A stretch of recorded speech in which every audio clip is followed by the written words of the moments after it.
Hi friends, good evening. Welcome to my channel. எல்லாம் என்ன பண்ணுறீங்க? சாப்பிட்டு ரெஸ்ட் எடுத்துகிட்ருப்பீங்க. இன்றைக்கி வெள்ளிக்கிழமை இல்லையா? இன்றைக்கி வந்து 6வது நாள் பூஜை. 6வது நாள் என்ன பிரசாதம் செய்ய போகிறோம்? சிம்பிளாக செய்ய போகிறோம்.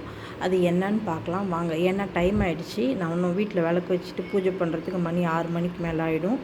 அப்புறம் கோயிலுக்கு கிளம்பிடணும் நான். அதனால எனக்கு டைம் இல்லை, கொஞ்சமாக தான் இருக்குது. இப்போ போய் நம்ம பிரசாதம் பண்ண ஆரம்பிச்சிடலாம் வாங்க. சிம்பிளாக தான் செய்யலாம். இன்றைக்கி என்ன செய்யறதுன்னு ஒரு ஐடியா இல்லை. கிச்சனுக்குள்ளே போய் பார்க்கலாம் வாங்க.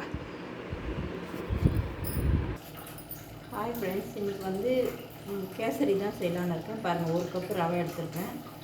இது ஃபஸ்ட்டு கொஞ்சம் நல்லா வறுத்துக்கலாம். இன்னும் கொஞ்சம் கம்மியாக தான் எடுக்கலான்னு பார்த்தேன். சரி, இன்றைக்கி எப்படியோ கோயிலுக்கு போகிறோம், அங்கே இருக்கவங்களுக்கும் கொஞ்சம் பிரசாதமாக கொடுத்துடலாம் அப்படின்றதுக்காக கொஞ்சம் சேர்த்தே போட்டிருக்கேன்.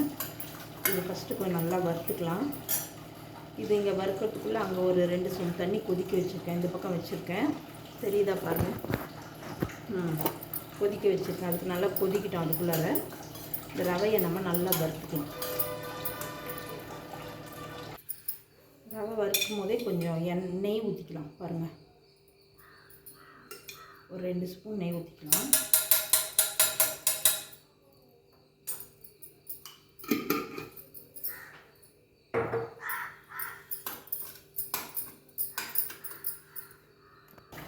ரவை பார்த்திங்கன்னா இந்த பதத்துக்கு வறுத்து எடுத்துக்கோங்க. கொஞ்சம் செவப்பாக ஆகிற வரைக்கும் வறுத்துக்கோங்க. இப்போ வந்து நான் அதே பாண்டில் வச்சுருக்கேன். கொஞ்சம் நெய் ஊற்றிக்கலாம்.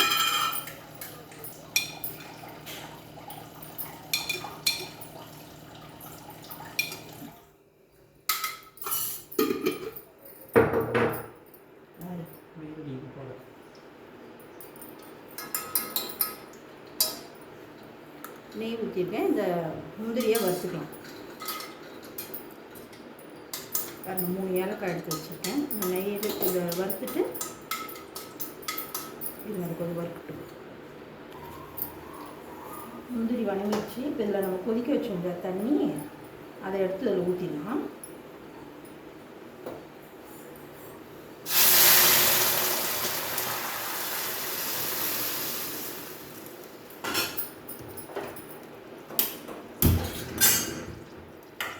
இதில் ஊற்றிட்டு இப்போ என்ன பண்ணலாம், இந்த ரவையை போட்டு நல்லா கலக்கிடலாம்.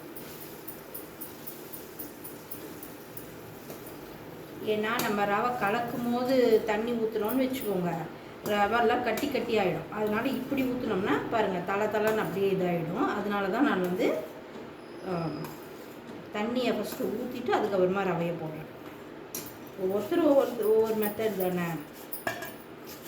ஒருத்தர் செய்கிற மாதிரியே நம்மளும் செய்ய முடியாது. ஒவ்வொருத்தருக்கும் ஒரு ஸ்டைல் இருக்கும். அந்த மாதிரி இது என்னோடய ஸ்டைல்.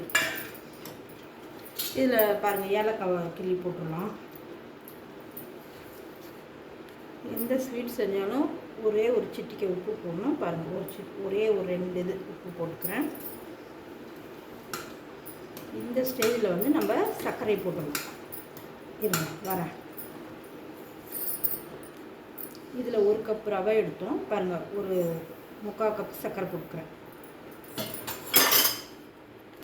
கொஞ்சமாக கலர் சேர்த்துக்கிறேன், எல்லோ கலர். உங்களுக்கு வேணும்னா சேர்த்துக்கோங்க, இல்லைன்னா அப்புறம் விட்டுருங்க. ஏன்னா கேசரி வந்து கொஞ்சம் கலர் சேர்க்கலன்னா நல்லா இருக்காது. அதுக்காக தான். கேசரி பண்ணும்போது உங்களுக்கு இன்னொரு சீக்ரெட் சொல்லட்டுமா? இப்படி நல்லா இப்படி கலந்ததுக்கப்புறம் பால் காய வச்சு ஆற வச்ச பாலை கொஞ்சமாக இப்படி ஊற்றிக்கணும். ஊற்றுனீங்கன்னு வச்சுக்கோங்க, ஒரு மாதிரி கெட்டிப்படாது, ரொம்ப சாஃப்டாக நல்லாயிருக்கும். இந்த டிப்ஸ் உங்களுக்கு யூஸ் ஆகும்னு நினைக்கிறேன். ட்ரை பண்ணி பாருங்கள். ஓகேவா? இன்னும் ஒரு 2 நிமிஷம் அவ்வளோதான், ரெடி ஆகிடும். இந்த பக்கம் டீ வச்சாச்சு, கொதிக்கிட்டோம். இங்கே பாருங்களேன், பட்டாம்பூச்சி எப்படி பறந்துட்டுருக்குன்னு. ரொம்ப நேரமாக பறந்துட்டுருக்கீங்க.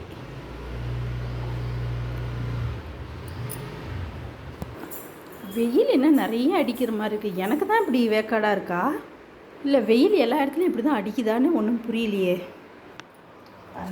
இந்த பக்கம் கேசரி ஆகிடுச்சு, தெரியுதா? தலை வந்துடுச்சு. டீ இந்த பக்கம் கொதிச்சிடுச்சு. டீயை வடிகட்டினோம். பாருங்கள், சூப்பராக 5 நிமிஷத்தில் பிரசாதம் ரெடி ஆகிடுச்சு. அவ்வளோதான். இன்னும் ஒரு 2 நிமிஷம் இதை ஆஃப் பண்ணிடலாம் நம்ம. இப்போ வந்து டீ குடிச்சிட்டு வந்துடலாம் வாங்க. சூப்பராக கேசரி ரெடி ஆகிடுச்சு. சாமிக்கு கொண்டு போய் வச்சுருவோம். ஏன் இவ்வளோ செஞ்சுருக்கேன்னு பார்க்குறீங்களா? சரி, எப்படியோ செய்கிறோம், இன்னும் கொஞ்சம் சேர்த்தே போட்டு செஞ்சு இப்போ எப்படியோ கோயிலுக்கு போக போகிறோம், அங்கேயும் கொஞ்சம் பிரசாதமாக கொடுத்துடலாம் அப்படின்றதுக்காக சேர்த்து செஞ்சுட்டேன். சூப்பராக வந்திருக்கு பாருங்கள். நான் சொன்ன மாதிரி ட்ரை பண்ணி பாருங்கள், கெட்டியாகவே ஆகாது. நான் சொன்ன டிப்ஸு யூஸ் பண்ணுங்கள் கண்டிப்பாக. என்ன டிப்ஸ் சொன்னேன்னு எனக்கு கமெண்ட் பண்ணுங்கள், ஓகேவா? 5 நிமிஷத்தில் செஞ்சாச்சு கேசரி. இன்றைக்கி வந்து 6வது நாள் பிரசாதம் இதுதான். கேசரி செஞ்சு முடித்தாச்சு. சாமிக்கிட்ட கொண்டு வச்சிடலாம் வாங்க.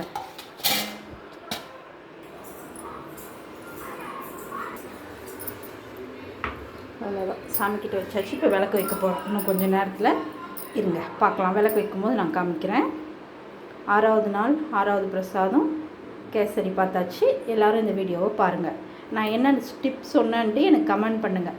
கமெண்ட் பண்ணுறவங்களுக்கு நான் 100 ரூபி அனுப்புவேன். உங்கள் ஜிபே நம்பர் போட்டிங்கன்னா உங்களுக்கு நான் 100 ரூபி அனுப்புவேன், ஓகேவா? ஓகே, பாய். அடுத்த வீடியோவில் சந்திக்கலாமா? என் வீடியோ உங்களுக்கு பிடிச்சிருந்தால் லைக் பண்ணுங்கள், கமெண்ட் பண்ணுங்கள், சப்ஸ்கிரைபர் பண்ணுங்கள்.